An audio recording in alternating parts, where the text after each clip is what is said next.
Amigos, bom dia de novo.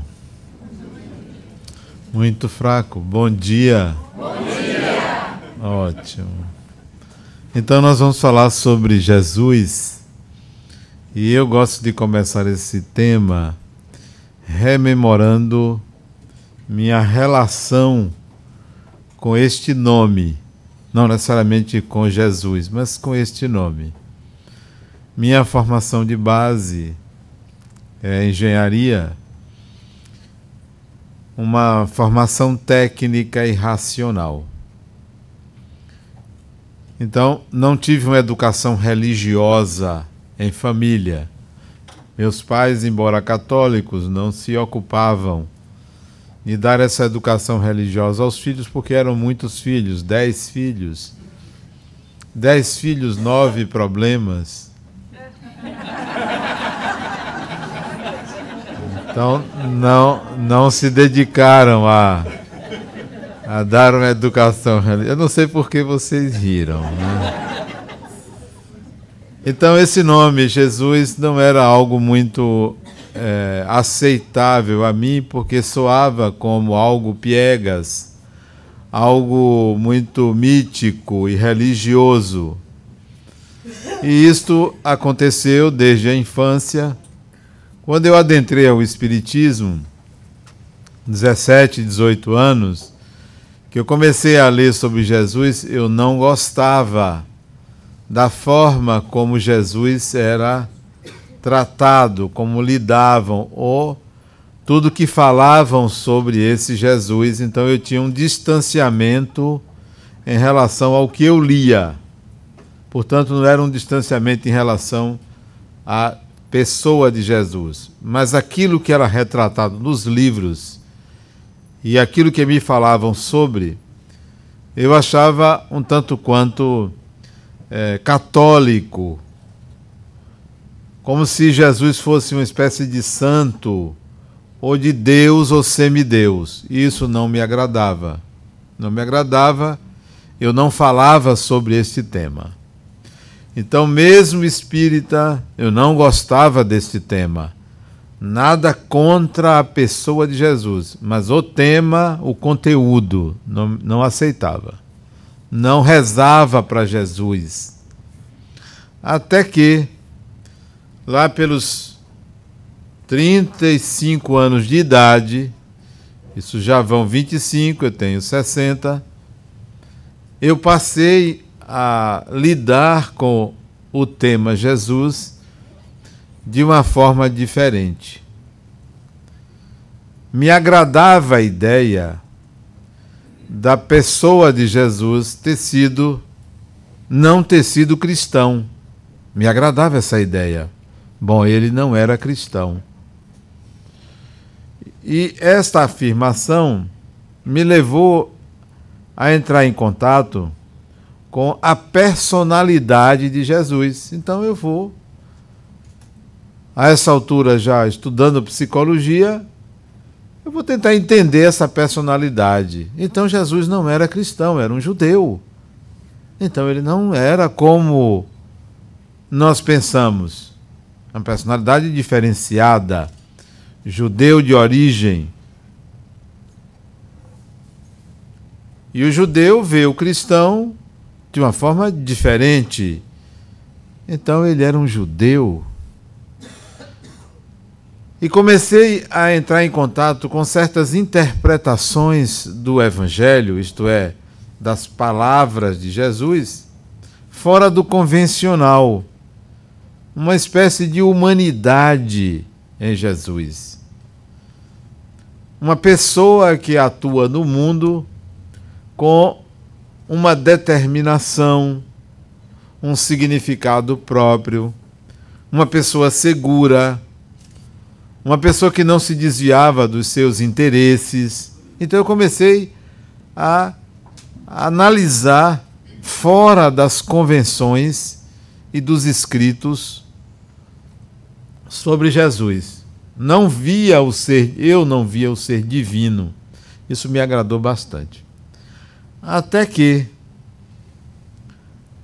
mais tarde, já nos anos 90, eu tive um sonho muito simples, que foi um despertamento muito grande para mim. E antes do sonho, eu alimentava um desejo.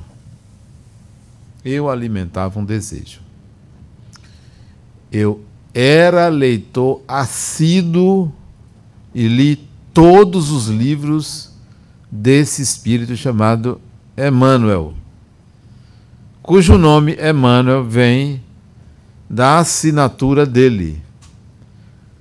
O nome dele era Hermano Manuel, Manuel. E saiu a corruptela Emmanuel. Eu li os livros desse espírito, desde o final dos anos 70. E ao ler Emmanuel, eu abriguei a ideia. Olha a ideia que eu botei na minha cabeça. Eu não tinha escrito nenhum livro. Um dia eu vou escrever um livro como ele escreve, Emmanuel. Essa minha fantasia. Um dia eu vou escrever um livro como ele escreve. Que livro eu vou escrever? Isso, jovem, eu vou pegar o Evangelho de Jesus e vou comentar todo ele. Um sonho absurdo, improvável de acontecer, mas abriguei essa ideia. Jovem. Nos anos 90 eu tive um sonho simples. Eu sonhei com um espírito de um homem alto, esguio, que me mostrava uma fotografia, esse homem. Uma fotografia. Fotografia essa que depois eu encontrei num livro, a fotografia, mas eu vi em sonho, antes de encontrar no livro. A fotografia tinha um grupo de homens. Nesta fotografia, do início do século XX, a fotografia. E o Espírito disse assim para mim: você foi este homem na encarnação anterior. E tinha lá o nome do homem. Digo, então eu fui esse indivíduo. E o sonho acabou aí. Não conhecia o nome, não sabia quem era, não era uma pessoa famosa e eu queria ser uma pessoa famosa. Confesso que eu fiquei um pouco decepcionado com o sonho. Decepcionado, poxa, eu pensava que eu tinha sido grande, né? Não Alexandre, mas grande, né? Mas fiquei aquilo na cabeça. Aquele nome, depois eu esqueci. Não fui pesquisar sobre essa figura. Mas, ato contínuo, quase que simultaneamente, o nome de Jesus me aparecia à mente, como a me dizer assim: você não vai escrever aquele livro comentando Jesus? Mas eu estava sempre escrevendo um livro. Era o começo, era os anos 90. Eu comecei a escrever para que o centro ganhasse dinheiro. Olha que o objetivo. O objetivo não era passar ideias. Era escrever, vender o livro e manter o centro. Aí eu comecei a escrever. 1 livro, 2 livros, 3 livros. Você não vai escrever aquele livro? Eu não vou escrever. Eu dizia, eu não vou escrever esse livro porque é muito trabalho. Até que quem me pressionava a escrever sobre Jesus disse: o autor, o espírito que lhe mostrou quem você foi, afirma que você escreveu sobre Jesus no passado. Aí eu me interessei em saber o que é que eu escrevi sobre Jesus no passado. E fui pesquisar a vida do fulaninho, lá do passado. E em 1917, ele escreveu, eu escrevi um livro, Jesus, o Cristo, à luz da psicologia. 1917. Quando essa informação que eu li veio à minha mente, eu vou escrever. Eu vou continuar a escrever. Mas não tive acesso ao livro. Não tive acesso. Só sabia o título. Um dia eu vou escrever sobre isto. Sobre Jesus. E comecei a me aproximar de um Jesus humano. Humano. Mas quanto mais eu me aproximava de um Jesus humano, mais eu via um Jesus divino. Porque o humano é divino para mim. O ser humano é a melhor representação de Deus. É o ser humano. Não é uma montanha, não é uma árvore, não é um animal, não é uma tela, não é uma paisagem, é o ser humano. Se há algo divino, o melhor, o mais próximo do divino, é um ser humano. Então, quanto mais eu via a humanidade em Jesus, mais eu via o divino. E eu alimentei, um dia eu vou escrever sobre Jesus. Bom, 2011, eu estava escrevendo sobre estigmas, porque via no meu consultório pessoas que traziam estigmas de encarnações passadas. Eu vou escrever sobre isso. Aí comecei a escrever sobre estigmas em 2011. Mas me deu um trabalho muito grande escrever sobre estigmas. Eu tive que relembrar de vários pacientes meus, ir para a literatura, pesquisar. Pesquisei um autor americano que é papa em estigmas, mas incompleto, porque ele trata de uma visão antropológica. Eu queria de uma visão psicológica, não tinha. Eu tive que criar uma visão psicológica sobre estigmas, uma visão espiritual. Me deu muito trabalho, mas eu escrevi sobre estigmas.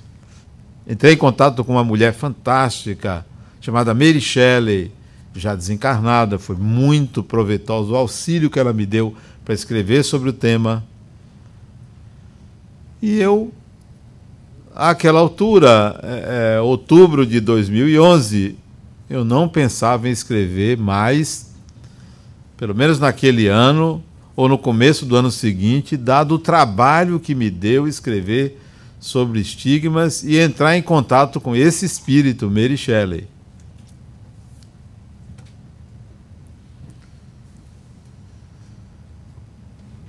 Novembro de 2011, uma semana depois de eu lançar o livro de estigma, olha eu começando a escrever sobre Jesus. Digo, isso só pode ser uma obsessão, né? Eu não queria, e eu escrevendo. Peguei o Evangelho de Mateus e comecei. Vou encarar isso. Um livro de 643 capítulos, que é Mateus. Aí resolvi dividir em 7 livros. 7 livros sobre Jesus. Eu estou lançando no dia 25 de outubro o 6º volume. 25 de outubro, o 6º volume. O 7º volume, que eu estou terminando agora, terminando aqui, sai em abril. O 7º e último volume. Mas olha o que aconteceu no início de 2012. Estou eu viajando para a Espanha, desta vez de férias. Eu queria conhecer o País Basco, que eu não conhecia. Achei interessante a cultura basca, uma cultura diferente da Espanha em si. E vou com um casal de amigos para Santander, Bilbao, Vizcaya, lá em cima, na Espanha, né? Chego no aeroporto de Madrid, Barajas, desembarco do avião, vejo uma cena de Adenauer num outro corpo, na vida anterior. E isso durante toda a viagem, eu me vendo, andando, trabalhando, passeando, conversando com pessoas, enquanto eu estava viajando pela Espanha. Mas eu não me vi na Espanha, eu me vi aqui nos Estados Unidos, no estado de Massachusetts. Eram duas realidades. Uma que se passava na minha mente e outra que eu estava vivendo ali. Eu passei 14 dias viajando, literalmente viajando para outro lugar. 2 viagens numa viagem só. Isso só pode ser coisa de maluco, porque uma pessoa saudável, sadia, não passa por isso. 2 viagens totalmente diferentes. E eu não precisava anotar a viagem de dentro, porque era uma lembrança. A viagem de fora é que eu estava perdendo, né? Eu tinha que anotar onde é que eu estava, né? Eu fui em museus. Eu digo, eu preciso ver isso aqui, eu preciso voltar para aqui, porque eu estou vivendo uma outra realidade e foi a viagem inteira. E mais ainda, me bateu o interesse de voltar lá, de ir lá. Retorno para o Brasil e quem viajava comigo ficou espantadíssimo, né? Porque eu... Sim, hein? Né? Sim. Então, você está e não está, né? Está e não está. E eu explicava, está acontecendo isso comigo. Não é voluntário, eu não quero, mas eu estou lembrando, a cada momento eu estou voltando lá atrás. Eu estou lembrando de muita coisa, da primeira esposa, da segunda esposa, parece que eu gostava da coisa. Filhos, né? Trabalho, então voltava tudo, né? Num processo quase esquizofrênico, mas totalmente consciente, sem afetação nenhuma, aquilo vinha de forma muito natural. Não anotei nada, porque era tudo uma lembrança, né? Eu vivi isso, eu fiz aquilo. As emoções às vezes vinham, né? As emoções retornavam. E aí voltei para o Brasil, contei a minha filha, que a essa altura ela estava morando na Inglaterra. Aí contei para ela o que tinha acontecido. Disse, maravilha, meu pai. Ela vai para o Brasil de férias. Não, ela foi para o Brasil para o meu aniversário, em abril, e me deu de presente o livro que eu escrevi em 1917. Ela conseguiu numa biblioteca aqui nos Estados Unidos uma cópia do livro e me levou e me presenteou. Aí eu disse, minha filha, que coisa maravilhosa, são 2 volumes. E eu disse, vamos comparar o que eu já escrevi agora, de dezembro para cá, em novembro para cá eu comecei a escrever, novembro de 2011, nós estávamos em 2012, eu já escrevi algumas coisas. Procure aí um capítulo que eu falo de Mateus 5,14. Aí ela vai no livro e procura Mateus 5,14. Eu vou ler aqui para você o que eu escrevi e você lê e compara se o que eu escrevi agora se assemelha ao que eu escrevi antes. Conteúdo. Aí eu fui lendo. E ela lendo lá. Sobre Jesus. Jesus, o Cristo, a luz da psicologia do Espírito. Hoje do Espírito. Da psicologia naquela época. Aí ela disse, meu pai, tem uma diferença O conteúdo é praticamente o mesmo, tem uma diferença. Você apresenta em 1917 um Jesus evangélico, porque eu era evangélico. Você apresenta agora um Jesus espírito. A diferença é o conhecimento espírita, que muda de uma versão para outra versão. E à medida que nós íamos lendo os dois livros, um não publicado, porque eu ainda não tinha publicado o primeiro volume, eu só fui publicar o primeiro volume no final do ano, de 2012, à medida que a gente ia lendo, ia vendo que se tratava do mesmo autor, com a diferença do olhar espiritual. Só essa diferença. Então aquilo me entusiasmou para eu continuar escrevendo.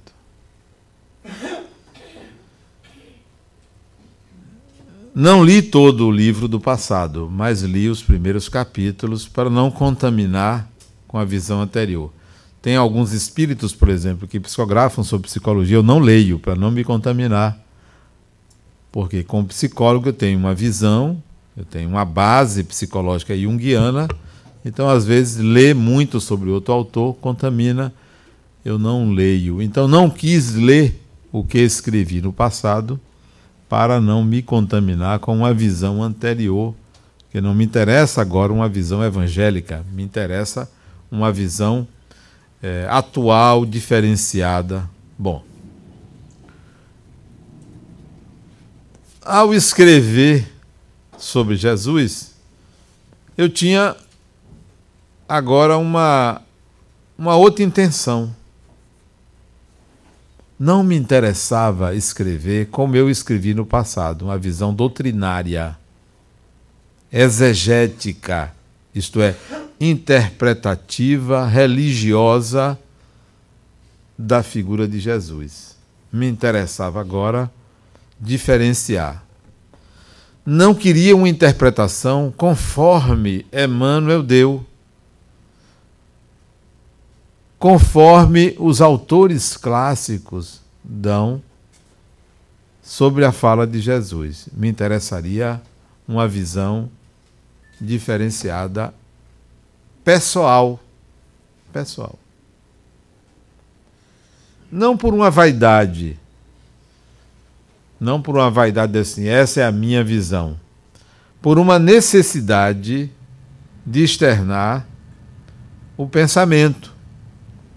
Eu precisava botar para fora o que eu pensava de Jesus.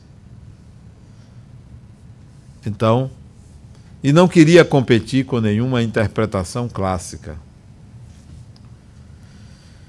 Eu procurava um título para falar de Jesus.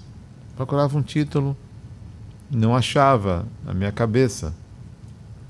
E um dia, eu acho que era mês de julho ou agosto de 2012, eu estava caminhando na porta da minha casa e aí me veio o título do livro, né? Jesus, o intérprete de Deus. Por que o intérprete de Deus? Eu me questionei, por que o intérprete? O intérprete. Porque muitos são os intérpretes do religioso. Mas teve um que se ocupou de trazer uma ideia muito particular sobre Deus. Se você pegar Buda falou pouco de Deus. Se você pegar Confúcio, falou pouco de Deus.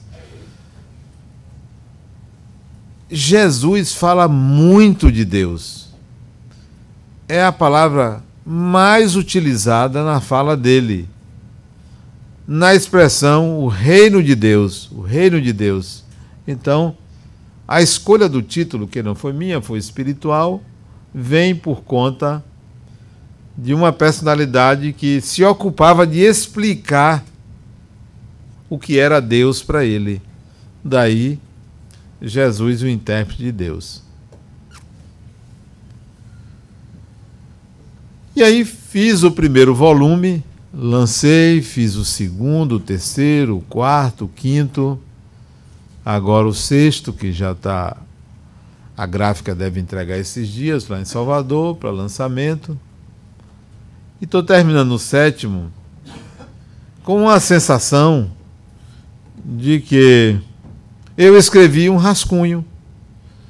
Não foi tão pesado como o livro anterior, que só tinha 200 páginas. Esse tem cerca de 1.400 páginas, dividido em 7 volumes, mas não saiu pesado. Por quê? Olha o que eu fiz para falar de Jesus. Ao invés de pegar o que Mateus disse, eu peguei apenas o que Mateus disse que Jesus disse. Eu não peguei a fala de Mateus, só o que ele disse que Jesus disse. Então, eu vou interpretar só o que Jesus disse. Então, se vocês pegarem uma página do livro, vai ver uma fala de Jesus. Aqui ele diz, Mateus 16:13. Quem diz o povo ser o filho do homem? Mas se você pegar Jesus, ou o Evangelho em 14:16, está lá. Mateus dizendo assim, e Jesus disse. Eu tiro esse e Jesus disse e só falo, ou só analiso o que Jesus disse. A fala de Jesus, eu vou usar um termo que todo mundo aqui conhece, mas ela é arquetípica. Não é? Todo mundo sabe o que é arquetípico. A fala de Jesus é arquetípica. Isto é, a fala de Jesus, ela é mais do que o significado racional ou religioso. Embute processos. O objetivo dele, segundo eu penso, o objetivo de Jesus, não era passar uma doutrina. O objetivo dele era que você que escutasse, entendesse que era possível passar para uma dimensão além daquela que você vivia. O objetivo dele era estabelecer um processo entre estar numa condição A e passar para uma condição B. Sair de um andar inferior para um andar superior. O objetivo era levar você ao desenvolvimento da personalidade e não simplesmente tornar-se cristão, até porque não existia cristão. O objetivo é, eu vou levar essas pessoas a um padrão melhor de análise da vida. Não era doutrinar ou fazer você ser uma pessoa boazinha, educada, não. Eu quero levar essas pessoas a um entendimento superior da própria vida. Eu descobri isso nas entrelinhas do que ele disse, porque eu me distanciei de uma interpretação clássica. Então eu botava na minha frente a frase que ele disse e perguntava assim para mim, Adenauer, o que é que você sente quando você lê isso? O que é que você sente? Então eu coloquei meu sentimento. E eu descobri coisas incríveis que está escrito, que eu nunca imaginei que numa simples frase tivesse tanto conteúdo, porque as possibilidades de interpretação que vinha à mente, o que é que eu sinto, eram tantas que eu tinha que escolher, eu só vou botar esta. Na próxima fala, eu posso até botar uma semelhante a essa, mas eu vou escolher uma. É muita coisa numa palavra só. Tem um capítulo no livro que só tá, Jesus disse assim, vem. Só tem escrito isso. O verbo vir. Vem. Bom, aí eu botei escrito assim, vem. Adenauer, o que que você sente ao ouvir isso, ele dizer para você, venha? é muita coisa que surge dentro com o venha. Não é aquele venha fazer o que eu faço, não é isto. Não é assim, venha ajudar os pobres, não é isso. Esse venha é um chamado profundo, é um chamado da alma, ó. Venha, é assim, saia desta condição e cresça. O venha eliciava dentro de mim esse desejo de sair da mediocridade, de sair de uma vida menor para uma vida melhor. Então, a palavra dita, ela tinha um poder muito grande. Assim, todas as expressões, se você se debruçar e perguntar o que é que você sente, saindo das interpretações conhecidas, você quer ver? Jesus disse assim: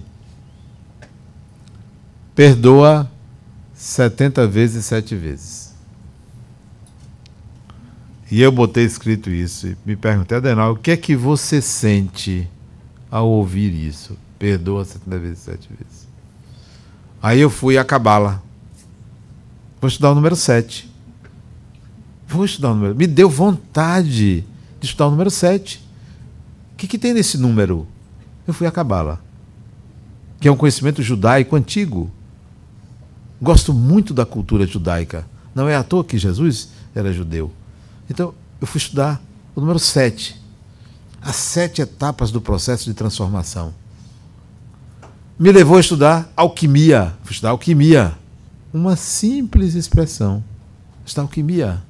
Os processos alquímicos. As fases. Albedo, rubedo, nigredo. As fases do processo alquímico.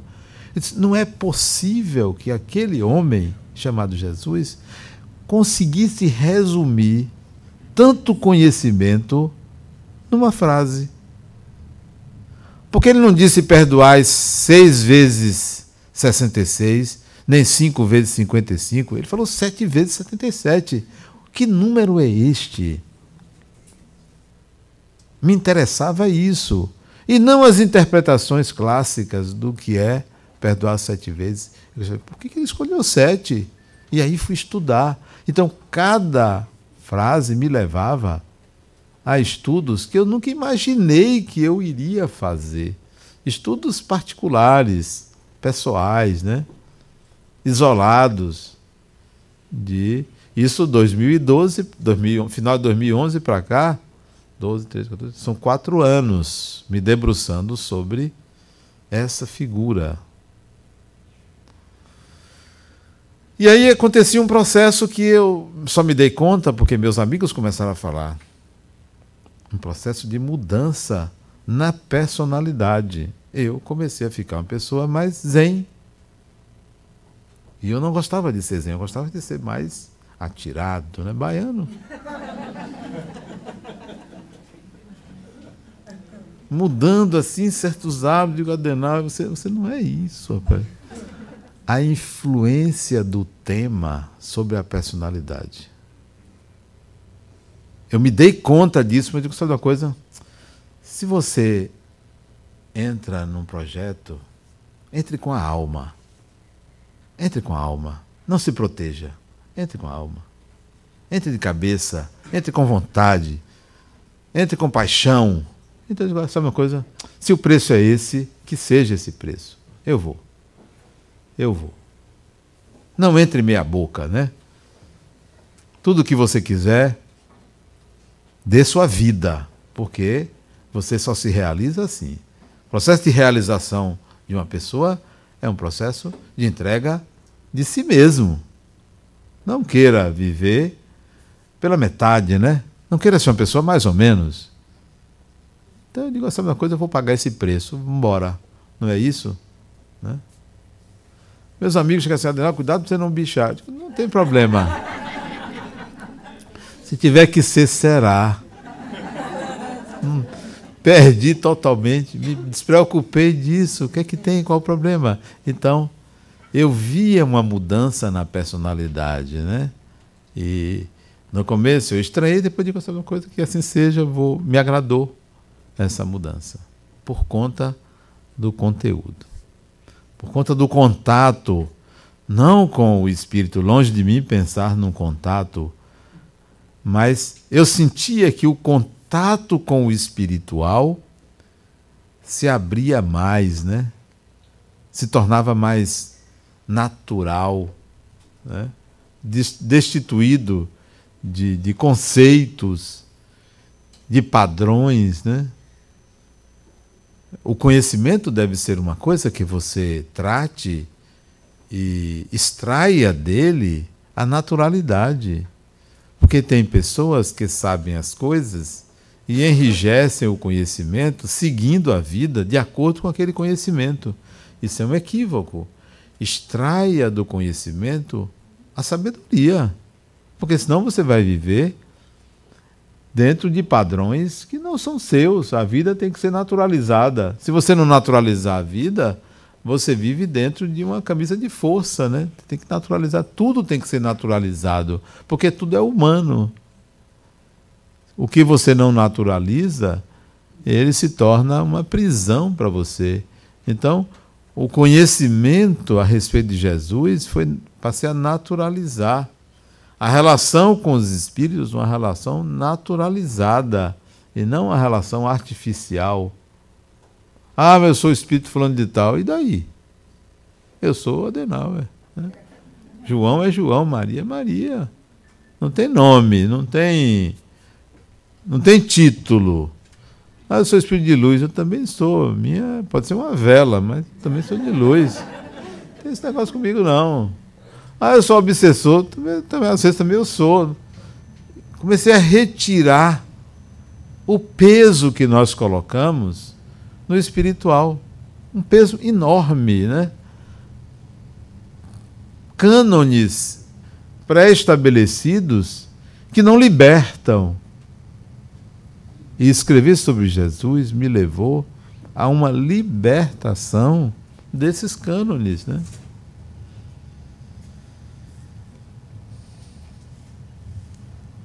Quando eu conversei com o designer sobre esta capa,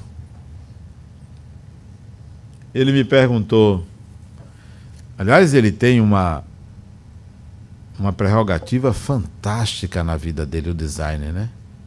É um felizardo, é um espírito iluminado, é meu filho. É uma prerrogativa imensa para ele, né? Já ganha a encarnação, né? Então, quando ele conversou comigo, meu pai, me dê uma ideia do que você gostaria que eu fizesse na capa. Eu disse, meu filho, quando eu vejo assim falar de intérprete de Deus, eu me lembro de um livro que eu li, um livro de física, chamado A Física dos Mestres Woolley. Alguém já leu esse livro? Woolley é W-U espaço L-I. Eu li esse livro há alguns anos atrás, acho que uns 20 anos atrás, e me impressionou bastante a física dos chineses. Esse livro me deu uma ideia da física das partículas. É um livro que trata de física quântica. E eu disse a ele, olha, quando me fala em interpretar Deus, eu me lembro dos físicos chineses. E me lembro do LHC. LHC. Você sabe o que é LHC, sabe? Se eu perguntar lá em Salvador, na creche de criança, o que é LHC? Todo mundo sabe o que é. Todo mundo sabe. Alguém sabe o que é LHC? LHC é a sigla do CERN. Sabe o que é o CERN, né?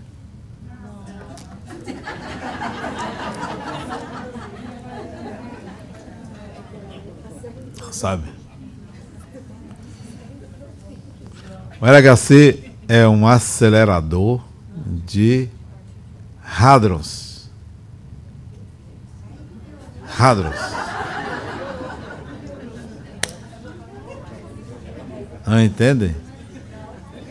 Ele faz colisões de partículas. É um acelerador nuclear. Ele pega hadros, partículas subatômicas, fazem se chocar para descobrir o que ocorre na intimidade da matéria. Eles estão tentando interpretar Deus, na busca daquela partícula chamada partícula de Deus. Então são intérpretes de Deus. Os físicos da atualidade são intérpretes de Deus. Eles estão tentando interpretar o que acontece na intimidade da matéria. Então eu pedi que ele colocasse o acelerador, o LHC, aqui na capa. Ele pegou uma parte do LHC, está aqui na capa, um acelerador de partículas.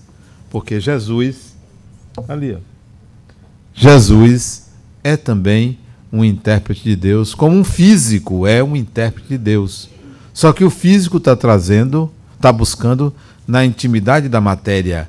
E Jesus é um intérprete de Deus que vai buscar na intimidade da mente humana. Na intimidade da mente. Daí a escolha desta capa. A palavra arquétipo foi usada por mim. Em boa parte do livro trata dos arquétipos. Dos livros da série trata do arquétipo. A palavra arquétipo foi utilizada na Idade Média, vários autores, e Jung usou essa palavra para falar de estruturas mentais. Parte da mente humana é constituída de arquétipos. Mas essa palavra também é encontrada no Livro dos Espíritos, antes de Jung, chamando Jesus do arquétipo humano. Chamando Jesus do arquétipo humano, que eu vou tratar... Que dia, Rosana? Outro dia aí, né? Eu nunca sei, é quinta-feira, né? Quinta-feira. O arquétipo humano. Hoje o arquétipo divino. Então, a palavra arquétipo quer dizer tipo padronizado, ou comportamento padronizado, ou tendência padronizada. Jesus resume, ele conseguiu fazer com que o ser humano daquela época enxergasse nele um Deus. Então ele conseguiu, com o seu comportamento, com as suas palavras, materializar na mente humana a figura divina. Então ele representava o divino. Isso não sou eu que acho, eu estou dizendo o que ele conseguiu fazer com a mente humana.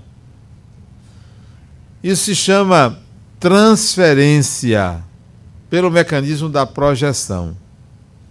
Explicando o que é isto, se vocês olharem para mim e não veem uma pessoa comum, normal, o que vocês virem além disso é projeção. Vocês estão transferindo para mim o que eu não sou, porque eu sou uma pessoa como qualquer outra pessoa. Tudo mais que vocês colocarem é projeção. Vocês estão transferindo para mim características que são do imaginário de vocês. Foi isso que Jesus despertou naqueles seres humanos. Retirou do imaginário daquelas pessoas uma ideia, divinizando ele. Como tem muita gente hoje que fala de Jesus de uma forma divinizada. E se você faz isso, se você transforma Jesus num Deus, você perde o principal, que é a sabedoria. Porque isso vai te levar a uma ordem de raciocínios religiosos, míticos e não correspondentes à sabedoria que está contida nas palavras dele. Você perde. Se você divinizar, você perde. Ele é o arquétipo, mas não é ele em si Deus. Ele é tão Deus quanto você é. Ele é tão Deus quanto eu sou. Então ele não é o divino, ele é o arquétipo. Então ele desperta no ser humano a tendência a projetar o Deus que há em cada ser humano. Vai projetar nele. Uns projetavam porque achavam que ele era capaz de curar o corpo. Então projetava nele Deus curador. Outro, o que alimentava, porque multiplicava pães e peixes. Então projetava nele o Deus alimentador, o Deus criador. Então tudo era projetado dele. Tanto é que ele perguntou aos apóstolos: quem dizem os homens que eu sou? Quem dizem os homens que eu sou? O que que vocês acham de mim? O que que eles acham de mim? Eu me perguntei: Adenal, o que que você sente quando ele diz isso? Quem dizem os homens que eu sou? A primeira coisa que saltou aos olhos para mim é: ele não sabia tudo. Porque tem gente que acha que Jesus sabia tudo. Ora, se ele soubesse tudo, por que ele ia perguntar o que eles acham de mim? Não ia perguntar. Então ele estava... Era uma farsa? Era um teatro? Não. Então, o que eles estão dizendo aí de mim? Então não sabia tudo. A ideia é, então, desmistificar a divinização que fizeram com aquele judeu. A divinização. E se você diviniza, o que é que você faz? Você afasta de você. Se você divinizar alguém, você está afastando do humano. É igual a paixão. Se você se apaixona por uma pessoa, idolatra essa pessoa, você se distancia dela, da pessoa, porque você vai projetar suas carências, suas necessidades. Se você disser que não pode viver sem aquela pessoa, você se aliena. Então, o que fizeram de Jesus distanciou Jesus do humano. Distanciou tanto que a humanidade passou a matar em nome de Jesus. Veja que absurdo. Matar em nome de Jesus. E mataram muito. Vocês pensam que o Estado Islâmico está fazendo muito? Fizeram pior na Idade Média. Não que eu concorde com o que o Estado Islâmico está fazendo, mas fizemos pior. Muito pior. Éramos especialistas em torturar e matar. Degolar, isso era pouco. Em nome de Jesus, porque divinizaram. Deram poder desnecessário. Projetaram esse poder em Jesus. Então, tragam para você o que vocês transferiram para Jesus. Tudo que vocês transferiram. Tudo que você projetou naquela figura está em você. Que tal você agora manifestar o que você acredita que está em Jesus? Manifestar. Manifeste em você a bondade, o amor, a paz, a paciência, a humildade, tudo que vocês projetaram em Jesus. Traga para si. Quando vocês saírem aqui na... Como é o nome dessa avenida? Riosboro, não? Essa maior... Riosboro. Vocês saíram aqui na Riosboro. Ali na... 3 esquinas para cima. Riosboro. Dê uma entradinha à direita. Depois à esquerda. Depois que entrar à direita, à esquerda. É. Pode ser qualquer um. Você vai se perder do mesmo jeito. Não, porque tem gente que não acerta. tem que até hoje já usar um GPS. Né? Você vai se perder. Não te faz. Você vai encontrar um sujeito lá derrubando um bocado de mesa que botaram na calçada para vender produtos. Ele não é policial, ele não é guarda, ele não é juiz. É um sujeito comum que resolveu desarmar um circo que fizeram ali, que é botar umas mesas para vender bugigangas como se estivesse no Brasil. Destemperado, ele quebra tudo e joga no chão. O que vocês acham desse indivíduo? Ele está certo ou está errado? Esse sujeito, volte 2000 anos, é Jesus. Admitem isso? Que ele chegou e chicoteou e quebrou tudo? Esse é o ser humano. Aceita ele? Ou vão dizer que não, está errado. Isso aí foi adulteração. É um ser humano. Ou não? Mais adiante vocês vão ver outro, que vê um velho doente, pega e abraça e leva para um abrigo. Esse é Jesus. O mesmo. Sabe por quê? Porque é ser humano. Ou é só o segundo que é Jesus? Talvez o de vocês, porque o meu é o primeiro e é o segundo. Ou não? Cabe isso? Cabe. Cabe porque eu não divinizo aquela figura. Ele foi transformado numa divindade. E daí, sabe o que isso provoca em você? Uma exigência de ser igual. Consegue?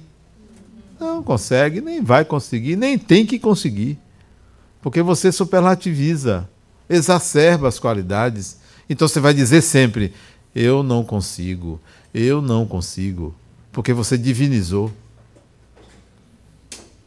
Nem se lembram que ele disse assim, podeis fazer tudo o que eu faço e muito mais. Nem se lembra disso, porque você divinizou. Claro que pode. Claro que é um equívoco divinizar Jesus. Não dá para você comparar, mas se você voltasse lá, se você voltasse 2000 anos atrás, você, com o conhecimento que você tem hoje, com o coração que você tem hoje, você faria melhor. Claro que faria. Porque aquelas pessoas daquela época não tinham a complexidade da sua mente, nem tinham as experiências reencarnatórias que você tem.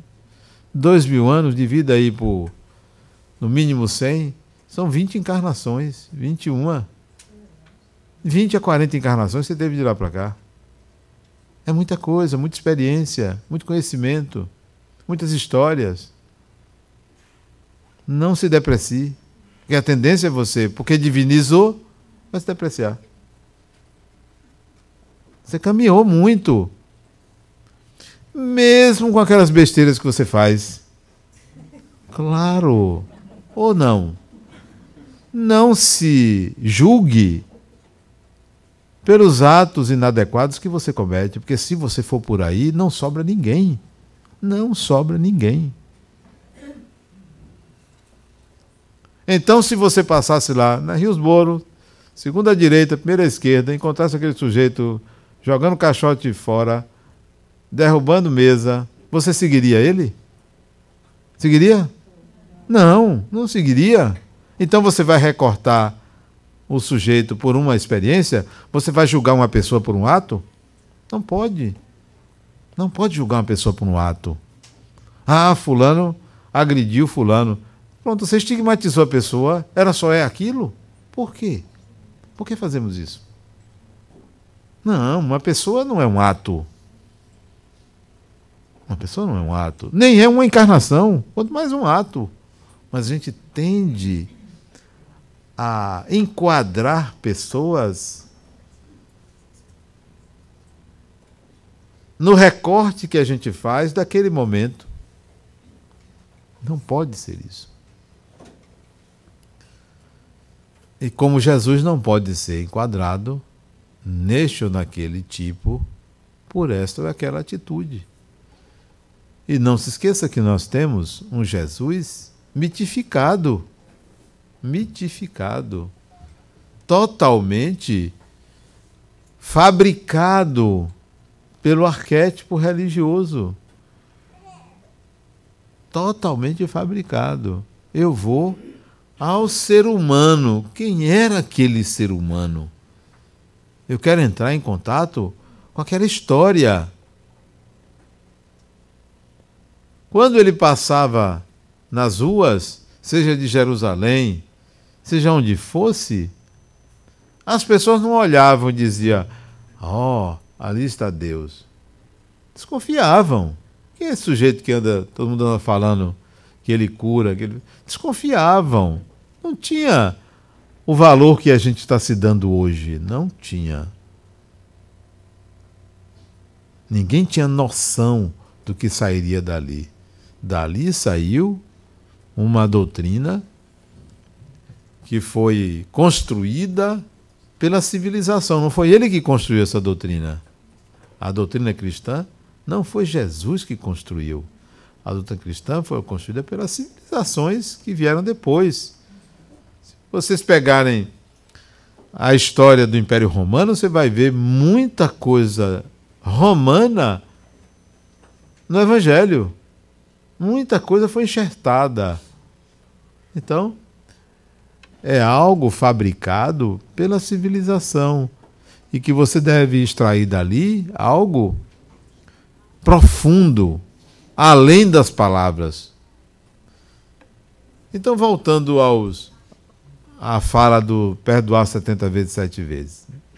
Eu fui estudar o perdão. Só o perdão. Perdão é uma palavra pesada. E como ela é entendida, você não vai conseguir perdoar. Quer dizer que uma pessoa me agride, eu tenho que deixar para lá? Aonde se viu isso? O que é isso? Isso é um atentado ao equilíbrio de uma pessoa. Onde fica a raiva, a mágoa? Onde fica? Eu tenho que esquecer? Não é isso que ele quis dizer. Então eu preciso entender o que ele quis dizer com perdoar. Aí fui estudar a palavra perdoar. De onde vem a origem latina, grega. Perdoar é doar mais. Perdoar é doar mais. Como assim? O que é? Ora, se eu tenho raiva de uma pessoa, eu tenho que deixar para lá. E o que ela gerou em mim? Vai ser sempre assim? Eu não vou suportar. Esse perdão que tanto falam mata. Porque eu não vou suportar. Então, se me agride aqui, eu esqueço. Fico com raiva, não posso fazer nada, tenho que perdoar. Perdoo. Aí você vem, me agride, eu fico com raiva, eu tenho que perdoar, perdoei. E aí, quando? Eu vou estourar. Não é assim. Vamos a ele. Eles perdoaram 100 vezes, 7 vezes. Quando ele foi agredido, o que ele fez? Ele reagiu? Jesus reagiu quando foi agredido? Reagiu sim, você não conhece. Está vendo? Conhece. Tem a menor ideia. Por quê? Porque vai para o que foi dito. Vá lá, ele reagiu. Ou não se lembram? Lembrem de uma cena de Jesus sendo agredido e me diga o que ele fez. Lembram? Alguém lembra? Isso foi o que ele disse, mas o que ele fez? Ele foi agredido, levando a cruz. O que ele fez? Ninguém se lembra? Tá vendo? Hein? Nada disso. Se você pegar e ler, olha o que ele fez. Que é o que todo mundo deveria fazer. Se você me agredir, você vai ver que eu vou fazer igualzinho que ele fez. saia de baixo, porque eu vou fazer igual. Porque eu acho que aquela era a atitude adequada a ser feita. E vocês não sabem, vocês pensam que perdoar é esquecer ou deixar para lá. Perdoar é fazer o que ele fez. O que ele fez? O que ele fez? Orou pelo que estava agredido? De jeito nenhum, não fez isso não. O que ele fez? Fez. Qual foi a atitude dele? Qual foi, dona Denise? Esqueceu, né? A senhora sabe, mas esqueceu. Olha. Não, ele não olhou no Google, não. Olha o que ele fez. Veja se essa não seria a atitude que você deveria fazer. O sujeito bateu nele e olhe, está descrito isso no Evangelho, está descrito. E as imagens do Calvário dele, consta essa imagem. Ele apanhou e olhou para o indivíduo. Olhou e perguntou o quê? Por que me batestes? Isso é uma reação. Por que me bateste? Se eu nada lhe fiz, por que você está me batendo? Ele não ficou calado, não. Fica calado, você estimula a agressão do outro. Estimula a agressão do outro. Ele se indignou. Indignação. Se alguém lhe agredir, indignação. Não aceite. Isso não é perdão. Se alguém lhe agredir, é legítimo que você tenha raiva da pessoa. É legítimo. O perdão passa por uma indignação primeiro. Espera aí. Senão eu vou ficar apanhando o tempo todo. Estou estimulando o agressor. Se eu vou orar pelo agressor, vou estimular ele. Deixa, pode bater. Ah, você bateu aqui, agora bate do lado de cá. A outra face da agressão é a face da paz. Mas uma paz ativa. Ativa. É a indignação. Não, você não vai fazer isso comigo, não. E tem mais, se fizer de novo, vou me defender, ou vou chamar a polícia, ou vou fazer alguma coisa, porque isso não pode ficar assim. Perdão não é submissão. Nós não entendemos o perdão. A indignação tem que vir, é natural. Se você se omitir, você está disseminando a cultura da agressividade. Ainda tem essa. Você é responsável. Eu atendi uma jovem mulher de 24 anos, 25 anos, que ela veio se queixar que o namorado batia nela há 4 anos. Eu disse para ela, como você é uma pessoa má? Porque tem 4 anos que você estimula esse rapaz. Era para mandar prender desde a primeira. 4 anos que você estimula ele. Má, uma pessoa má, uma pessoa ruim. Ah, mas e o perdão? Perdão? Você é uma pessoa ruim. Não se separou dele. Não denunciou ele. Que perdão é este? Estimuladora da agressividade do outro. Entendem que a atitude de Jesus é diferente. Mas nós criamos um ser divino que, não, está tudo resolvido, resolve tudo. Resolve tudo, está tudo. Basta que você seja perfeito. E você cai nessa. O errado é você. Não. Isso não é evangelho. Isso não é Jesus. Jesus era um judeu. Jesus era um judeu. Tinha dignidade. Tinha dignidade.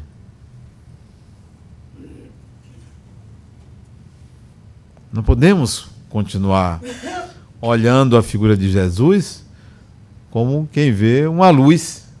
O rei solar. Como assim o rei solar? Não, não negócio de rei não, era uma pessoa de alta sabedoria, um espírito elevado, sim, mas humano, sujeito às contingências humanas. O outro me perguntou, você acha que Jesus casou com Madalena? Eu disse, não, casou não, mas se tivesse casado, para mim, não tem problema nenhum, ser humano. Acho que não casou porque ia ter que pagar pensão depois, e se separar, é uma confusão. Ele preferiu não confundir as coisas.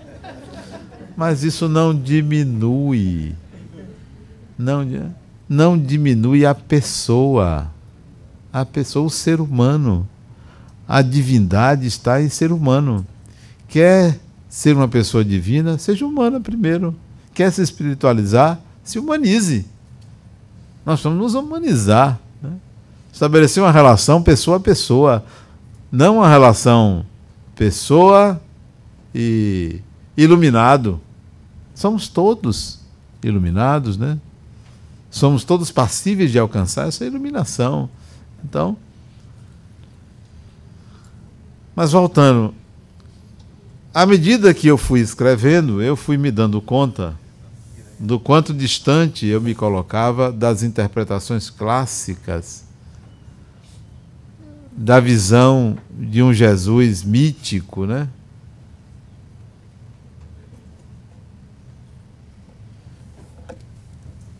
De uma condição não humana. Eu estava saindo dessa condição não humana, voltando para uma condição humana.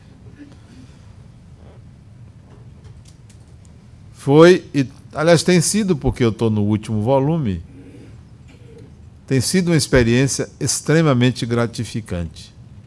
Gratificante. Hoje de manhã mesmo eu escrevi um pedaço de um capítulo, né? Hoje de manhã. Vocês deveriam estar dormindo quando eu comecei a escrever, né? Porque eu acordei com a hora do Brasil, né? A hora que normalmente eu acordo no Brasil, aqui é 4 da manhã, lá é 5, né? Mesmo sendo domingo, né? Então tem sido uma experiência muito gratificante escrever sobre Jesus. Sinto que é uma continuação neste aspecto da encarnação anterior. É uma atualização. Você reencarna, você atualiza sua personalidade. É uma atualização. Você está atualizando o espírito que você é a cada encarnação. E sabendo ou não, consciente ou não disso, entendam que a encarnação atual é o melhor da sua evolução. Hoje, o personagem que vocês são é o melhor da sua evolução. Se não presta hoje, imagine no passado. Você está no melhor. Você não foi melhor. Você está no melhor. O seu livro que você escreveu em 1700 foi 1900? Foi aqui mesmo nos Estados Unidos? Foi. Foi 1917.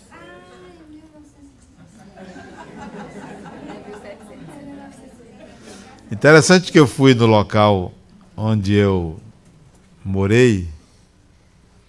Eu tive a oportunidade de, em 2013, ir lá. Em Massachusetts, na cidade onde eu nasci, onde eu trabalhei. E fui no local onde eu exerci minha profissão, eu era professor. E fui lá. Tudo mudado. Tudo mudado, né? Tudo mudado, né? Cidade nova, onde eu trabalhei. Então eu procurei um referencial. Não tinha, porque minha lembrança foi do passado. A casa antiga, o local, não tinha. E eu vou escolher um lugar. Eu sei que aqui nessa cidade, foi aqui que eu trabalhei, eu vou escolher um lugar. Escolhi um prédio e fui naquele prédio. Cheguei lá, tinha um prédio comercial, tinha uma porta aberta, uma porta grande aberta, né? Eu entrei, não tinha ninguém. Tinha uma escada, eu subi a escada, não peguei elevador, subi a escada. Cheguei no primeiro andar. Tinha uma senhora trabalhando lá no fundo, com um avental, né? Isso agora, 2013. Eu vou perguntar àquela mulher, o que funciona aqui? O que funciona aqui?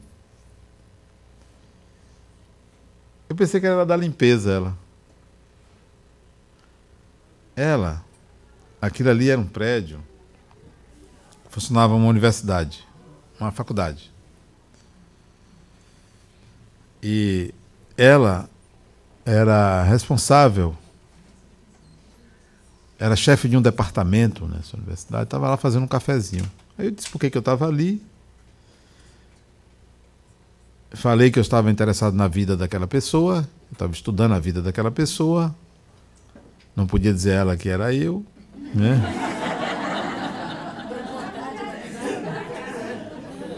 Aí ela disse assim, interessante, aqui onde esse prédio existe, foi demolida uma casa onde ele morava. Naquele local foi demolida a casa que a universidade me hospedava, me instalava. Era ali, naquele local. Interessante. E eu escolhi aleatoriamente, fui em cima do local que já não existia, onde eu estudei, onde eu trabalhei, né? Então, a gente atualiza a reencarnação. A reencarnação é uma atualização. Você está vivendo o melhor de você e está repetindo de uma forma melhorada o seu passado. Sempre de uma forma melhorada. Hoje você é melhor do que o que você foi, não tenha dúvida. Mas não se julgue por um ato. Não se julgue por um ato, você vai se decepcionar. As coisas que você escolheu, você vem escolhendo essas mesmas tendências, ou esses mesmos hábitos de vidas passadas. Você está atualizando. Você é uma cópia melhorada de você mesmo.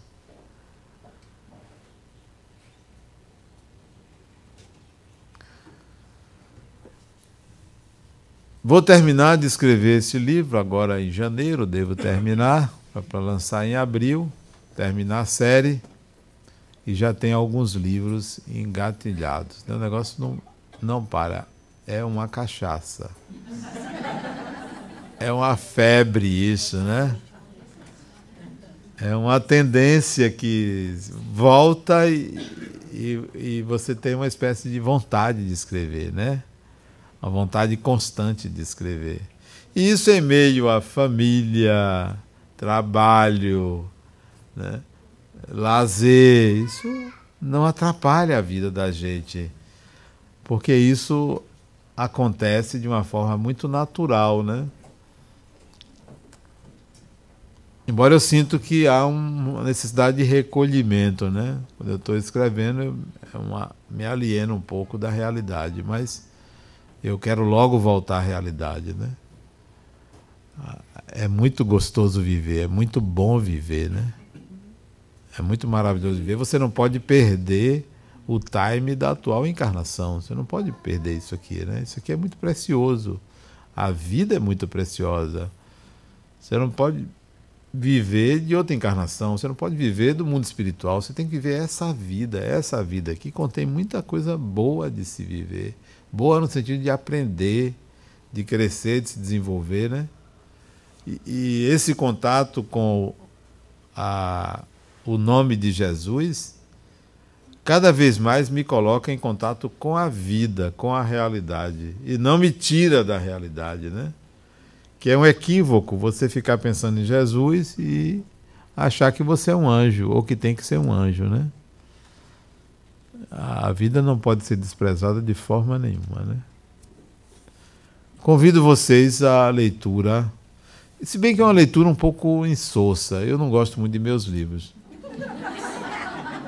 Eu, se fosse leitor de meus livros, eu dizia assim, puxa, esse cara é chato.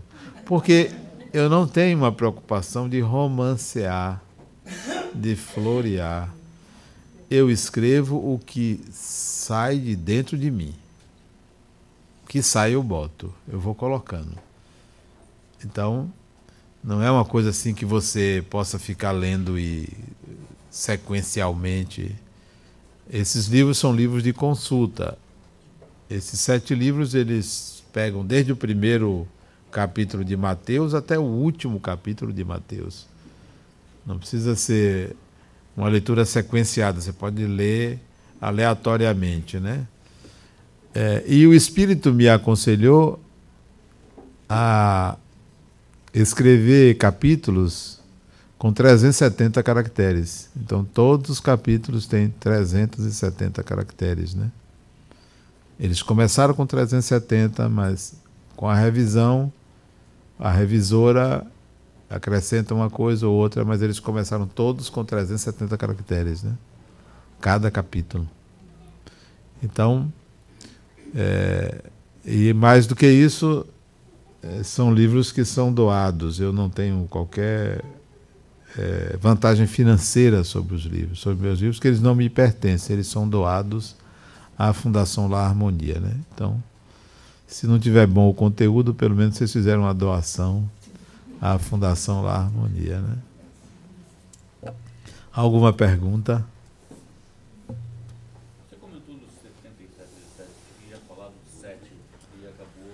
O número 7. Então, na Cabala, o 7, e está presente em boa parte do Antigo Testamento, o número 7, ele representa as fases de transformação da personalidade.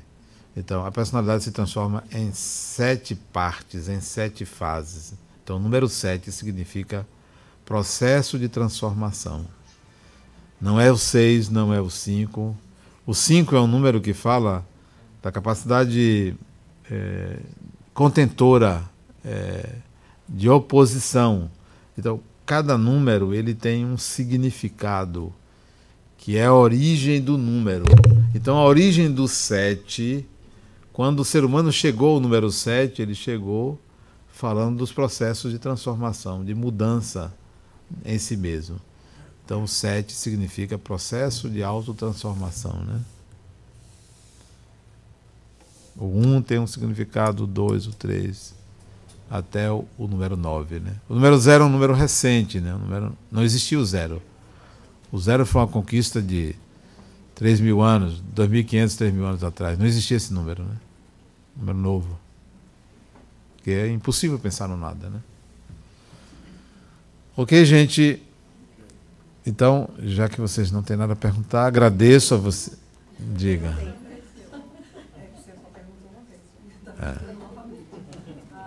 Gostaria que você explicasse um pouco mais sobre a tua visão sobre o perdão, porque a gente vem aprendendo na doutrina, né?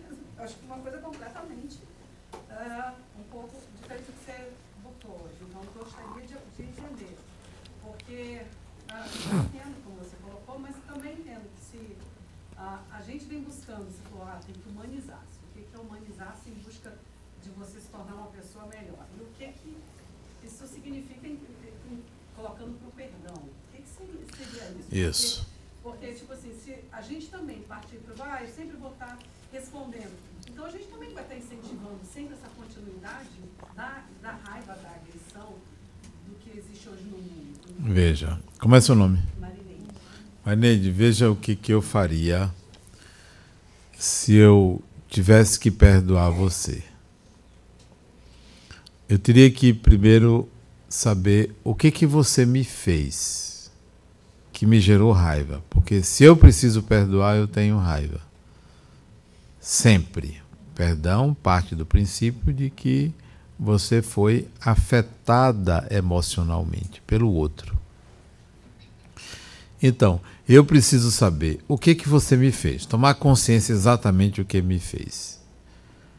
Eu preciso saber em que você me tocou.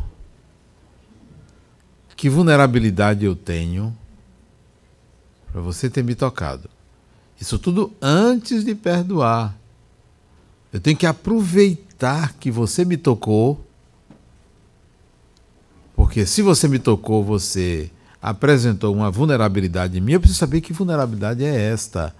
A maioria das pessoas não pensa isso. Pensa que você é agressora, é errada, e eu tenho que lhe perdoar. Eu perco a oportunidade, se eu fizer isso, de me conhecer. Todas as vezes que eu sou agredido, eu estou ganhando a oportunidade de me conhecer. Bom, agora o que eu vou fazer? Eu sei o que você me fez, sei minha vulnerabilidade. Agora o que eu vou fazer com isto?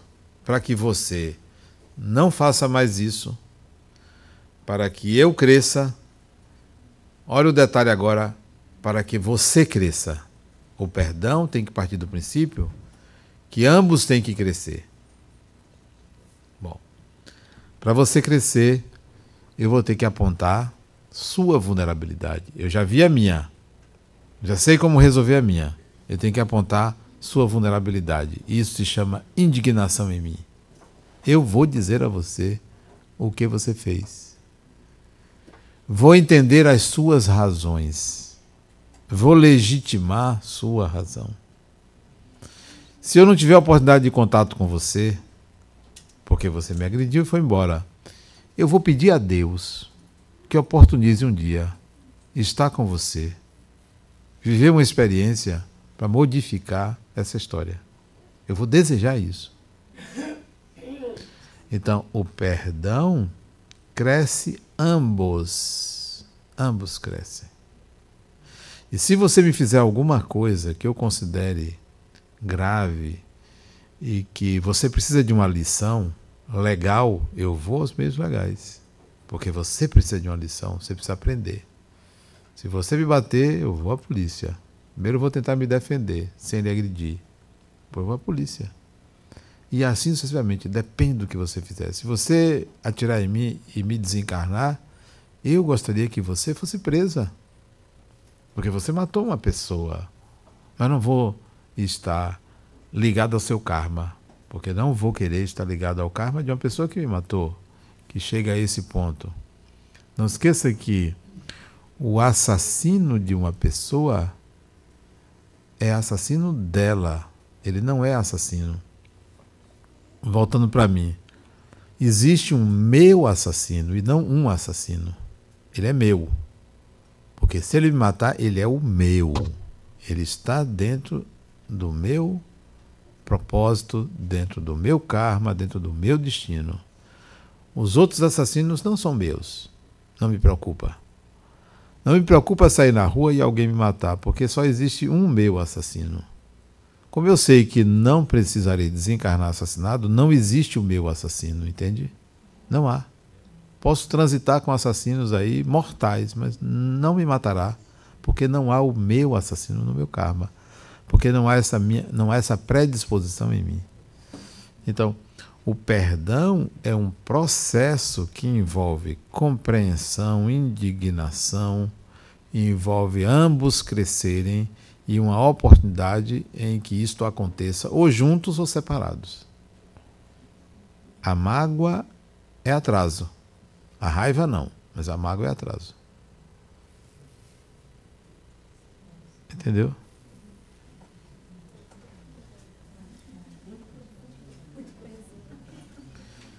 Ficamos por aí. Amanhã tem mais. Depois de amanhã também. Amanhã tem aonde? Amanhã. Você vai querer votar? Não entendi, não. Amanhã tem aonde? No Broward. Broward. Broward é na Copanche com Powerline. Às 8 horas da noite.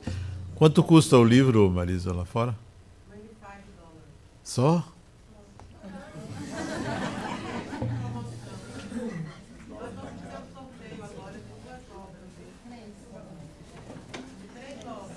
Vamos sortear.